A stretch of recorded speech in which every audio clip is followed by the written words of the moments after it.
Hey, everybody, welcome back to For Starters. Today, we wanted to maybe will something back into existence, which is talk a little bit about the market for exiting startups. This last couple of years has not been a time where there's been a lot of exits, or certainly not a lot of great exits that have happened.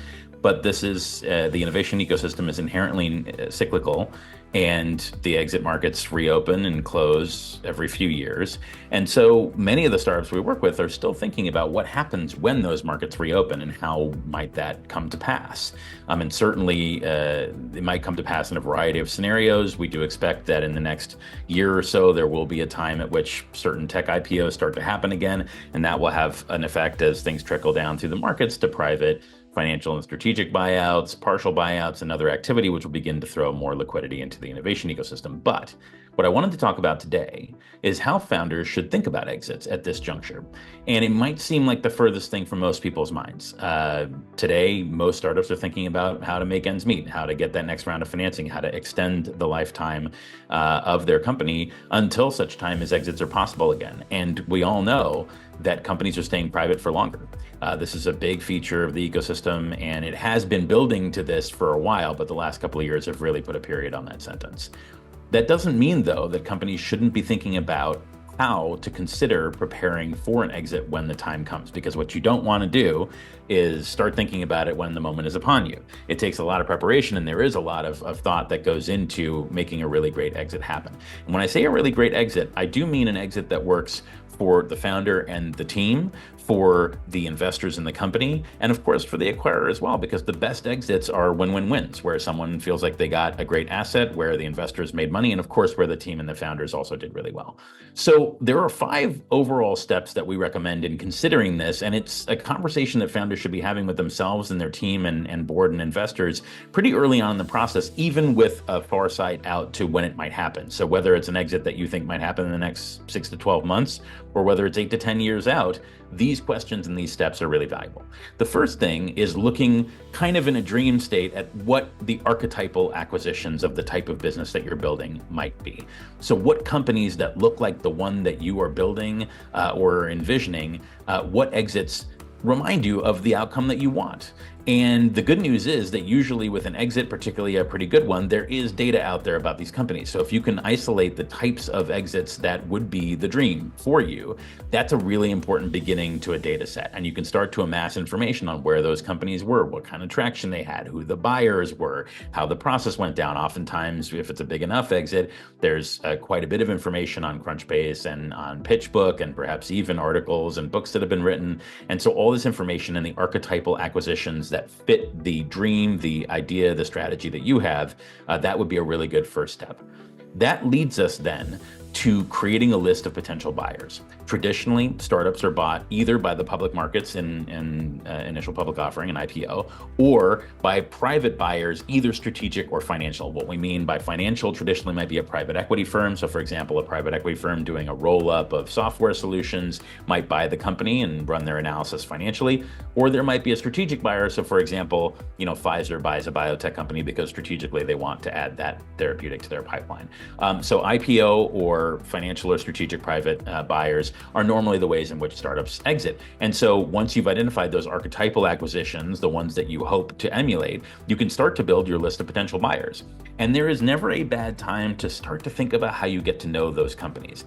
Many, many, many acquisitions are done between entities that have known each other for a while. They might have known each other commercially or through the conference circuit or through informal or board level introductions, but it is always better to have a relationship with the potential acquirers relatively early on. Now, you may be thinking, well, I don't want to show all of the wares up front, and that's true, but even just having a conversational basis for a connection to a potential acquirer, the right private equity firms, the right strategic buyers, et cetera, is not a bad idea. And having that list of potential buyers and knowing who your buying audience is really important, because you can continually keep that in mind and find ways in which to become more and more relevant to those people.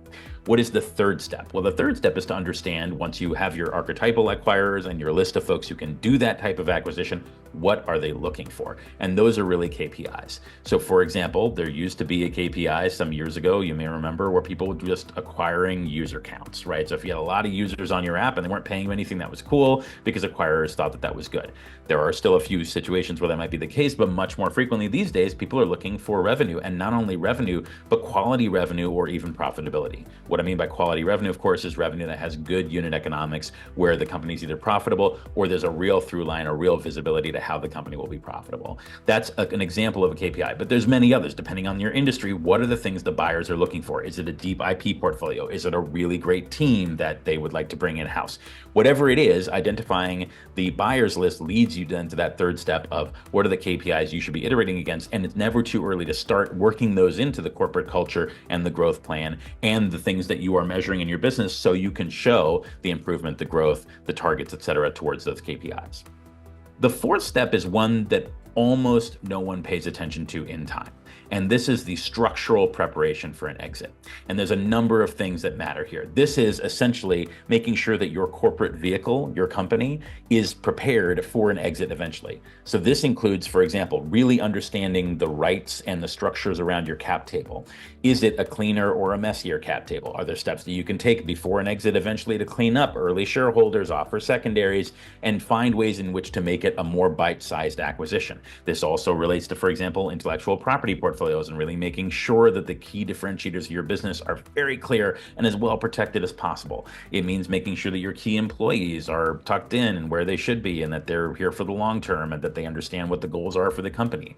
It might mean, for example, having different corporate entities. So if there's a part of your business, and this has happened in our portfolio before, that is really viable and you might want to sell a component, that component actually lives in a viable entity. So there's a wholly owned subsidiary that has that product or that piece of intellectual property that can be sold where you can have an exit-like event without actually selling the whole topco. So whatever it might be, this fourth area of kind of the corporate cleanup and preparedness for an exit is really important. That's something that legal counsel and that your key advisors and board members should be on top of with you. And it's a really important step. And honestly, it's never too early to start thinking about the dynamics of your own structure, cap table, IP reservoirs, et cetera, to prepare for being acquirable.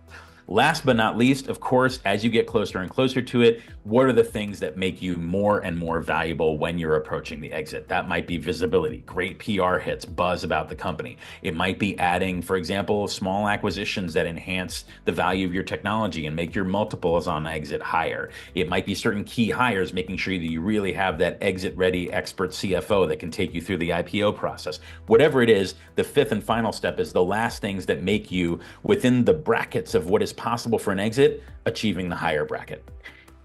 As we wrap this up then, the one thing to understand is not every exit is a good exit. There's lots you can do to prepare for a great exit.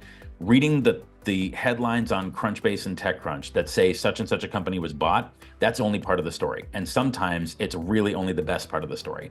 The not so good part of the story is the fact that the exit was under the pref stack, or that the employees didn't end up making any money for one reason or another, or that the exit had a massive earnout that would take 3 or 4 years and the goals were not really achievable. Whatever it is, just having an exit headline isn't the whole story. If you go through these steps of identifying your archetypal acquisition, your buyers list, the KPIs that are going to get there, the corporate structure and cap table dynamics to get you the best exit possible, and then those final steps to enhance the value of the company, that's when you have an exit that is the win-win-win for the founders, the employees, the investors, and indeed the acquirers. So hopefully the exit markets will reopen and this becomes useful information for you, but actually in times like these, it's never too early to begin to think in these terms. We'll see you next time.